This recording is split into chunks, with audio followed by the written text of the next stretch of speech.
Assalamu alaikum, IOK students. It's about that time of the year again where you are studying for your finals and getting ready to take them. I thought that this would be a wonderful time to talk about the science behind studying.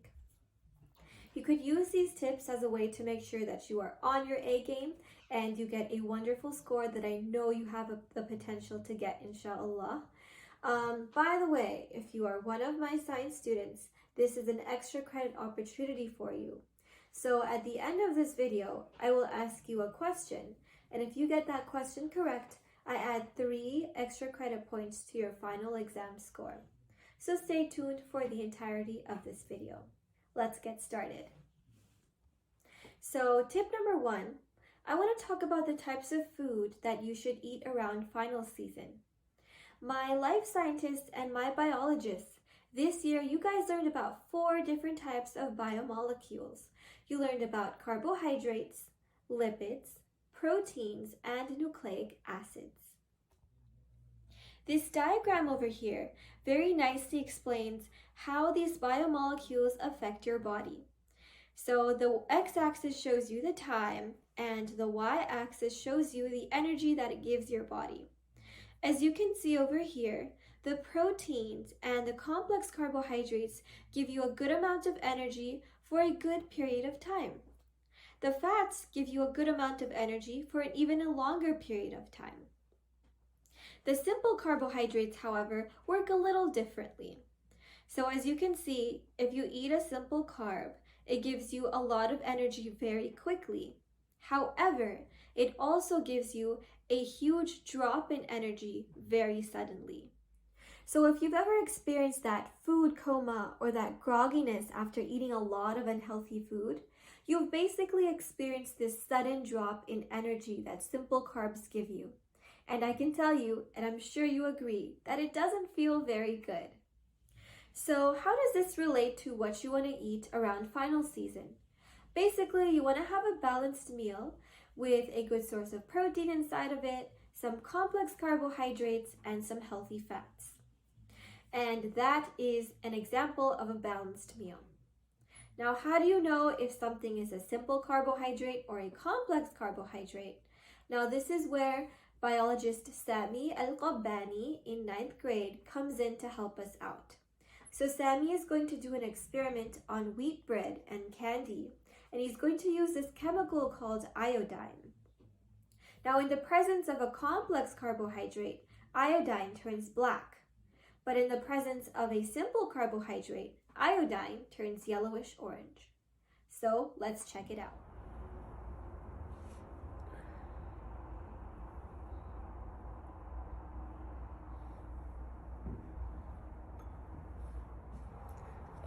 So the bread I see black, and for the chocolate, it's kind of reddish, black, orangish. Yeah. In Sami's experiment, you just saw the wheat bread turn black and the candy turn yellowish orange. So what does that tell us? That tells us that the wheat bread was an example of a complex carbohydrate and the candy was an example of a simple carbohydrate. Other examples of complex carbohydrates are oatmeal, fruits, and vegetables. Now, in terms of protein, good sources of protein could be lean chicken, could be yogurt, milk, healthy protein bars, and even nuts. Eggs are also good sources of protein. But I have a question for you. What has the protein? The egg white, the egg yolk, or both? So it turns out that the egg whites have all of the protein inside the egg. The egg yolk actually only has the fat, and this fat is used by the baby chick inside the egg before it's born in order to grow and gain nutrients. So tip number 2, we're going to talk about hydration. Hydration is very, very important, especially around finals time. And let's talk about the science behind it a little bit. So 9th graders, this year you guys learned about cellular respiration. And you learned about the importance of water in cellular respiration And cellular respiration, by the way, is a process by which we humans get our energy and are able to use our energy to survive. So without water, we can't do any cellular respiration. And what does that do? That doesn't give us the energy in order to do a really good job on our final exam. Tip number 3. It is especially important to do physical exercise around final season. And let me explain to you why.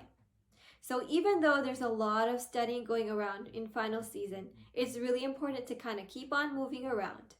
And over here, this diagram shows the brain of humans.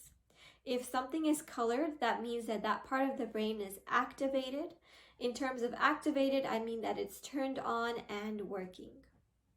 So after even 20 minutes of walking, the parts of the brain that are involved in learning and memory are actually turned on and they're working. And that helps a student do much better on an exam.